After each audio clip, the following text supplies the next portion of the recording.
Thank you so much for joining me for another episode of Keeping It Real with America's Supermom. I am so excited to have my next guest. It is Keith Smith who is here, and we are going to be talking about journaling. What that means, how important it is. You have to stay tuned to figure out what we're talking about. But before we dive into that topic, I want to give Keith the opportunity to introduce himself to everybody. Okay, excellent. Lachelle, thank you for having me on your show tonight. My name is Keith E. Smith, and Mhm. I am a new published author of Daddy's Journals, An Intimate Journey into Fatherhood. So, just to let you know, I am actually a father of two, a 23-year-old, almost 23, and almost 17. So I'm at the point of empty nest, but this journey has been over 23 years where I journaled the birth of my two kids. So it's a story of family. It's a story of fun. It's a story of faith, and I believe that people will enjoy it because it brings back memories of actually going through fatherhood for the first time, and 5 years later coming around with my son and dealing with issues relating to being a father and a husband and things of that nature. So I'm looking forward to the book actually coming out to be released. It's going to be coming out very shortly, and I'm kind of anticipating. It's almost like Christmas Eve when they actually have that the book to come out. So I'm looking forward to sharing it with everyone, and hopefully they'll enjoy it. That is so awesome. And, first, I have so many different questions, because I love writing myself. So I was fortunate enough to do a couple of books this year. But for many people, they have this stigma that, you know, um, people just don't write, they don't write or read. Mhm. So, talk to us about this being, like you said, over a 20-year journey. How was it that you had the mindset to journal at that time? Was that something you practiced as a young adult, or what was it that really prompted you to start this journey? You know what? I never really thought about the journal as a book or anything of that nature. When I first started out, I was excited about being a father. I had the joy of being a father, and I think that joy overflowed into the fact that I wanted to write it down. It was really a gift to my wife because I know, hey, she's the person that carries the kids, so I wouldn't expect her to be journaling while she's going through the pregnancy. But so I was so excited about it that I felt like I had to write things down, and I wrote it in terms of how, from my perspective to the kids, like I was talking to the kids at the time. So when you read it, it's almost like me talking to the kids, getting that relationship. It was just being overjoyed. And then when I presented it to my wife, that first, when Kennedy was born, that's my firstborn. Mhm. When Kennedy was born, she loved it so much, and it was sitting on a shelf, for just for us. And then when we were pregnant with our son Miles, she was like, "You're gonna do it too. You're gonna do it again, right?" So I was like, "What you mean? You're gonna journal again, right? You can't have one journal for one child and not have a journal for the other." Yeah. So I was like, "Okay, I'm gonna do it. I'm gonna journal for him." And if we would have had more, I would have journaled for more. So it's just and I really wasn't thinking about it at the time of I'm gonna journal to write a book or anything like that. I was journaling because I was excited. I love that. And I think that is a good thing to bring up because a lot of us have that excitement. Right. And was that able to, the fact that you wrote it down, how did that change maybe your outlook? Because maybe you're excited about getting married or, Mhm. your first house, but what was it that really caused a change with that really made you want to document it? I really want to have something for the kids to see what was going on at that particular time. It was almost like a letter to my children before they were born. So there's a lot of times where our parents would tell us what, what they were doing while we were born, but we have nothing tangible to give them.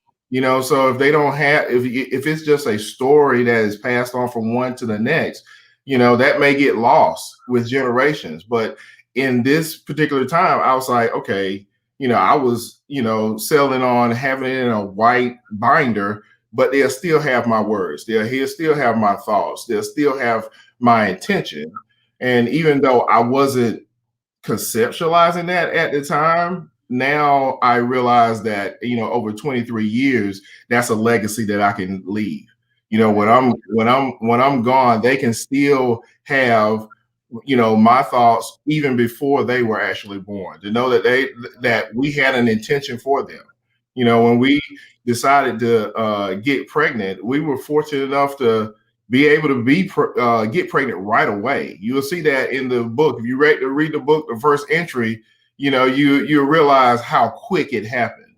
So Wow. I know that, if we decided to have 5, 6, 7 kids, it would have happened, just like that. I didn't think about it at all when we were doing. And it's a little short, funny story that we always tell people, is that my wife and I, Heather and I, we had a conception period during the years. So we were like between April and September. That's when we want to conceive. Hey, how are Oh, okay. you? We have 15 and sometimes they pop up on screen. Yes, Okay. So yes. Hey, how are you, cutie? But yeah, we had a conception period. So and the reason why, and this will tell you the thought I put into it, is that I was like, I don't want my wife to be in her third trimester during the summer. So I got to make sure that we are, so I was like, she's a warm-blooded person, and that'll be a problem for me. That would be a problem for me. I do not want my wife to be in her third trimester. So I was like, if we didn't conceive by September, late September, it was like, cut it off. We're gonna wait till the next season. So, but I tell that story because that lets me know how God intended for us his intention for us was pure, and it was quick. I mean, when we decided when we want to have kids, it was just like that. It was like I remember the time between my when we was planning to have Miles. We was actually planning my son to have him 4 years after my daughter, but I lost my job right before April. So, and I was like, that's the conception season.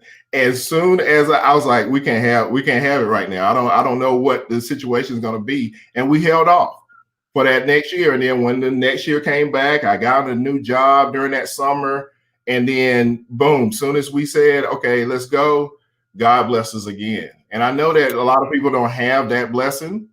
They don't have that blessing of having, being able to conceive as soon as you want to.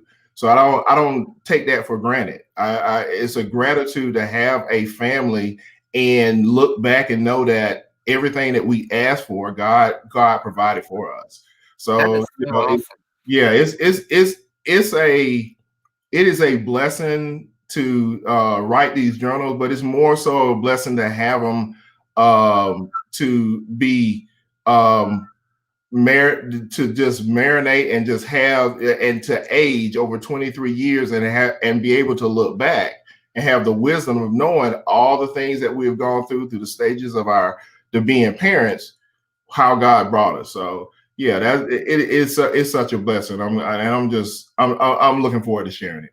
Yeah, and just think, most fathers, they're so busy doing the work, feeling like they're the provider, and all these other things that go into being a father that, I it's not very usual that you see someone documenting, that usually when it comes to a journal or something like that, and that's just my own experience, it's basically more females than it Right. is males. Right. So, how do you feel this has impacted your children? Have you noticed anything different with them as a result of them seeing this documentation that you've done?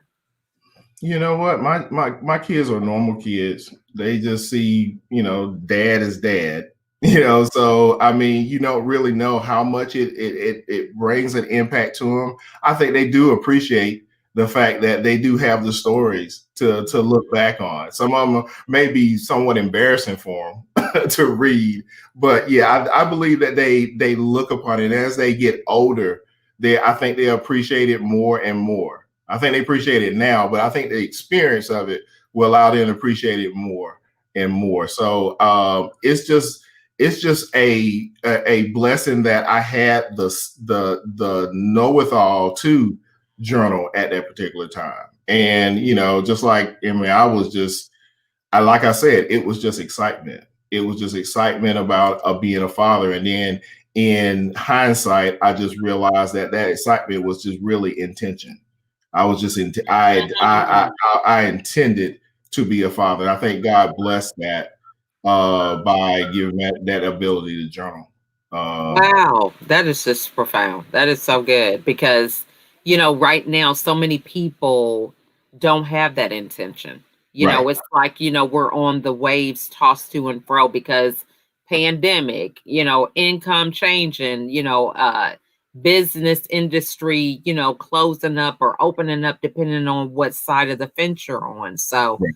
I love that whole thing about intention. So, it definitely shows that you are an example for something like that. So for somebody who's watching and Mhm. they've been living their life, even as a male, African American, all the different things that are going on, talk to them about them being intentional and Okay. how important it is.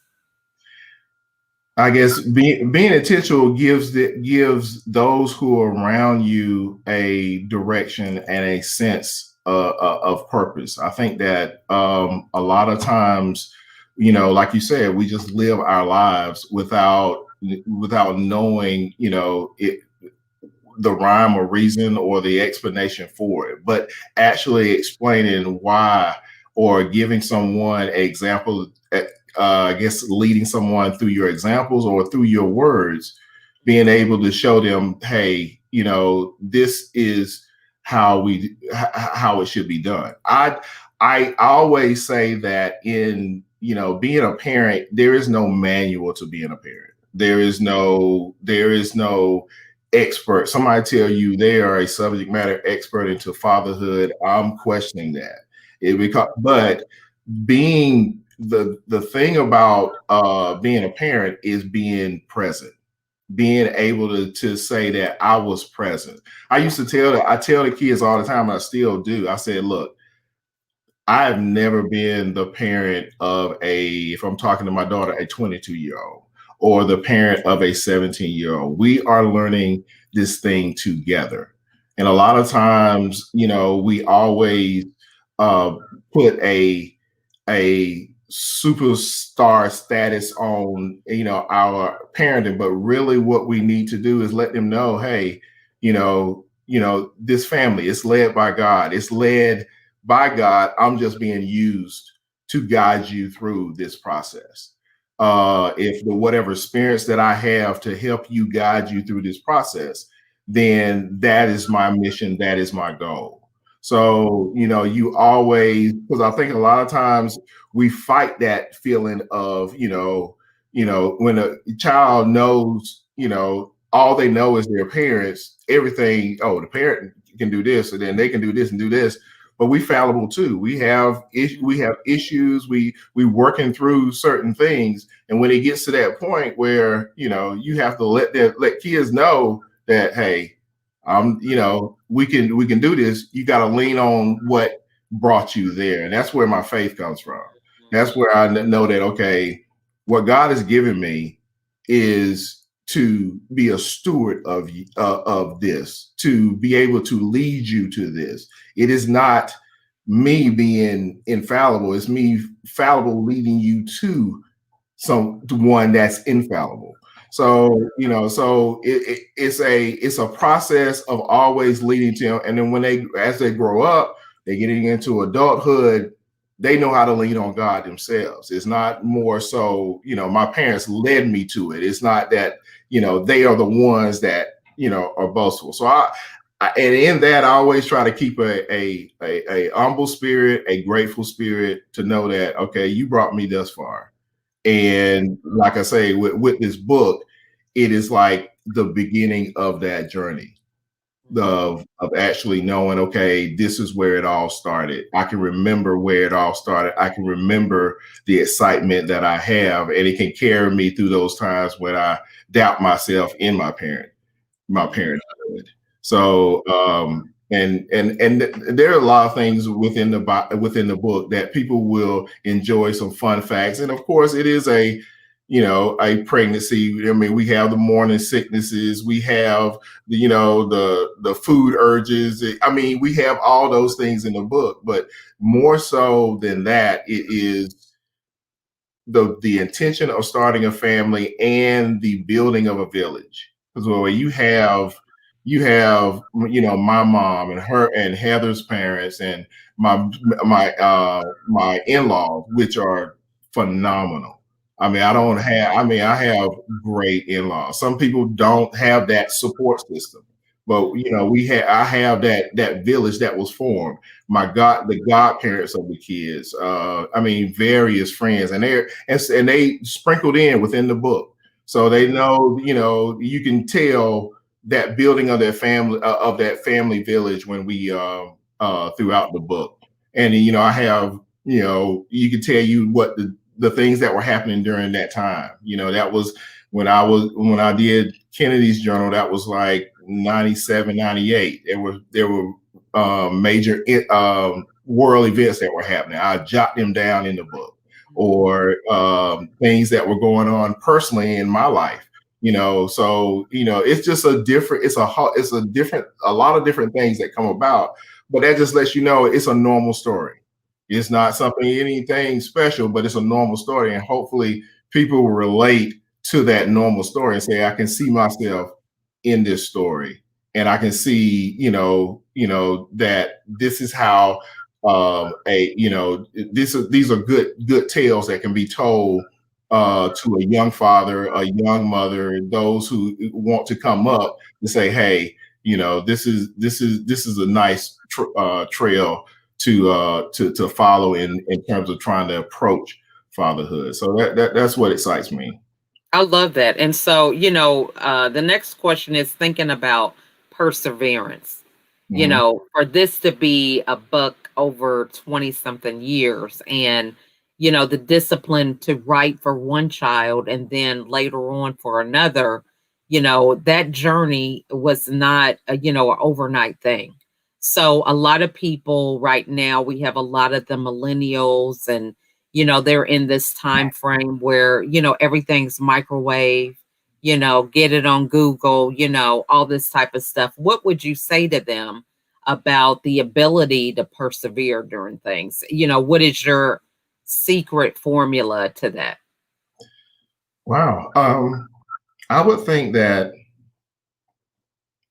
it's very hard in this generation because they are microwave. What I would tell them, and what I tell my kids all the time, is that you're gonna have to jot down all your experiences. You building a resume of your life as you go. So, and a lot of times when we were growing up, we didn't understand everything that our parents was telling us at that time. And a lot of times as parents, we get frustrated because they don't quite, we know that they don't quite understand. But I always mention to them that, okay, you need to make markers in your experience, because that's going to be your resume as you move forward. So if you have certain trials and tribulations and torments, you got to build that mental resume to know that, okay, I'm here because I came through that. And as it builds, that's life experiences. So with a 22-year-old and a 17-year-old, that is tough. Um, the kids that grow up these days are different from how we grew up, but um, in the same sense, I believe that with this parenthood, it is presence, being present, and being patient, being present and being patient. And of course, that doesn't necessarily come off in the book because I was a new father, but that's just wisdom of coming on the other side of having Mhm. an empty nest, that sometimes you still have to put a seed in the ground, and you may not see that seed right now, but you got Mhm. to realize that you got to fertilize it, you got to cultivate it, you got to and allow the process of growth to move forward. So it's a work in progress. You Mhm. can't I mean, you don't know what will hold with children these days, but you got to continue to plant. You I got to. love that. Yeah. And so, for somebody who is that present and patience, I get that because, we can really lose sight of that Yeah. sometimes with all that we have going on as parents. So, for many parents right now that are working from home, their kids are at home or whatever, talk to them about some things that they could do to be present. Because, it's like for me being a female, I suffered with depression, but it was because I didn't know how to do self care, Mhm. right? So Mhm. self care wasn't all about getting your hair and nails done, but somewhere I lost that memo, right? So for some people, they hear the term, but it's like, Right. okay, well, how do I be present? Because I just don't know what I don't know. So, Yeah. what are some suggestions that you could give them for being present? It it it depends on your dynamics. I mean, some people could have. I mean, in terms of being a parent, um, I believe that presence is being engaged with your kids and know and being in tune with their growth, and following in their growth and being able to be supportive of that. I mean, the obvious examples of presence is participating in all their activities, exposing them to different avenues, and allow them to say, okay, I don't like this or I like this, and continue to nurture and watch. We're here to expose them to everything that we can possibly expose our kids to.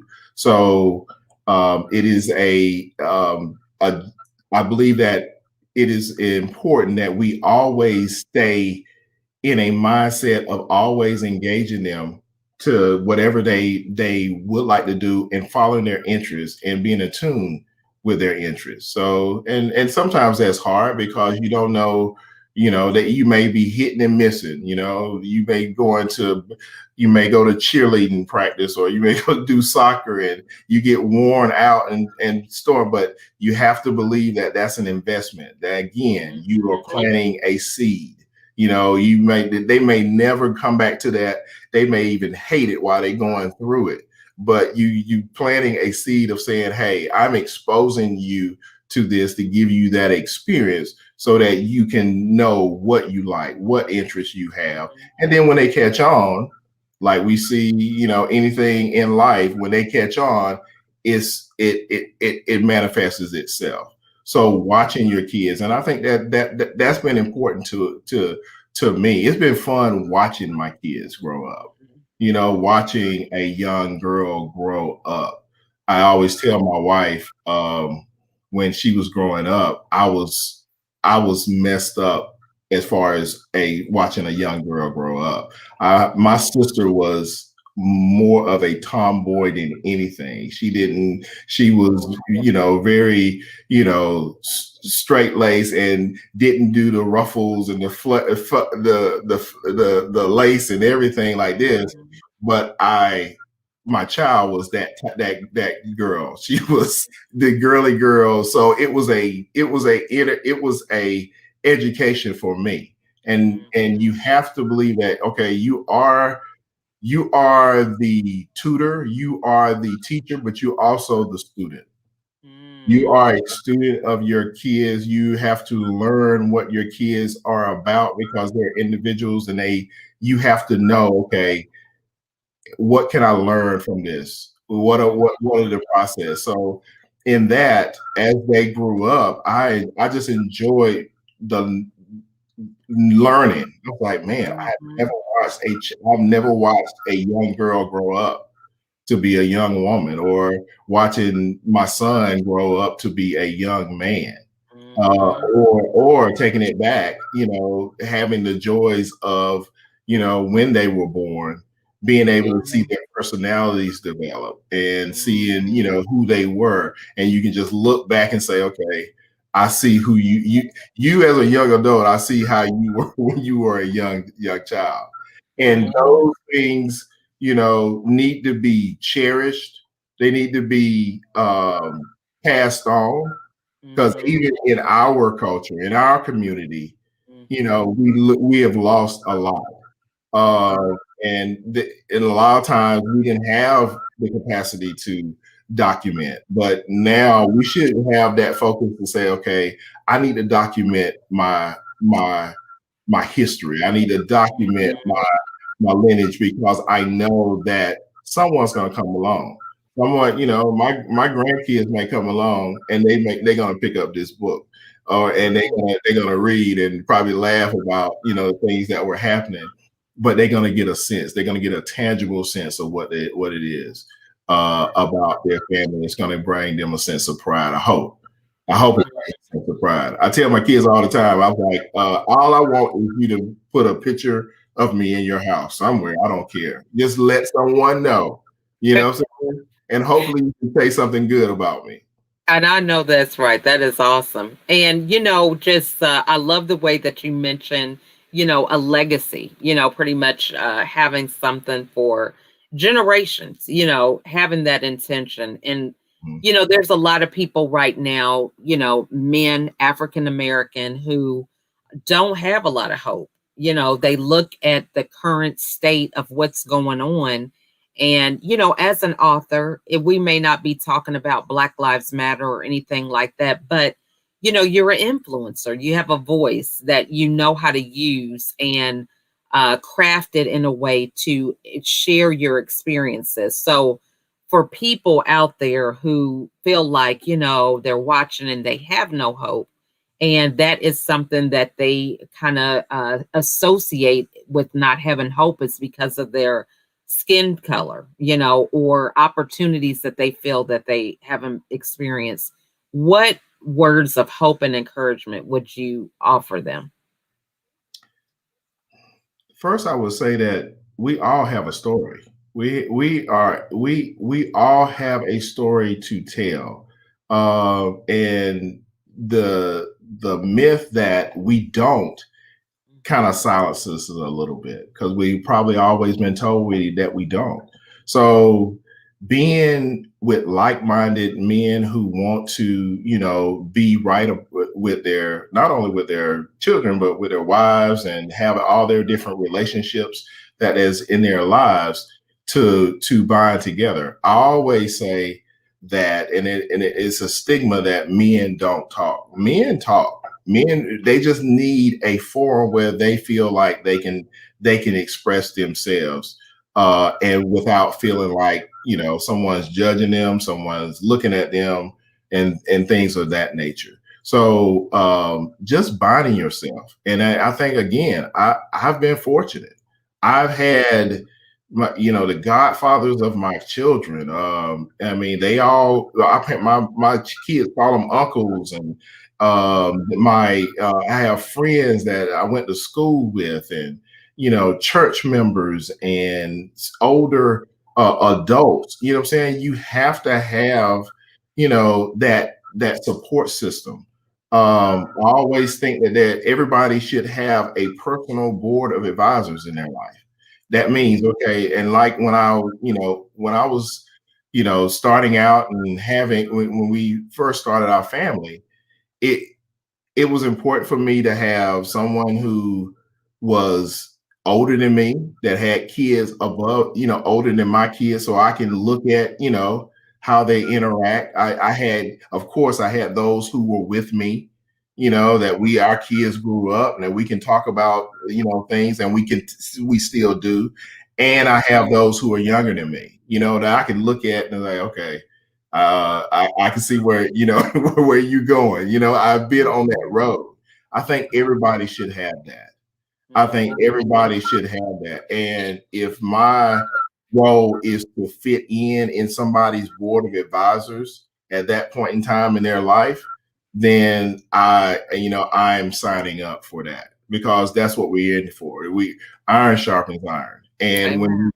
when we get together and make sure that, okay, whatever little part that I do, whether it is, you know, yeah, whether it's my with my kids, or if I'm doing coaching, or if I'm doing any small, anything, my small contribution to the overall success of me and just being better I love is important. So, for someone out there who's, whatever stage they're in, mhm. I would say surround yourself with a village, both above, in age above you, and those in the middle and at the behind you, that you can be a person that being mentored to, and you can be a mentor at the same time.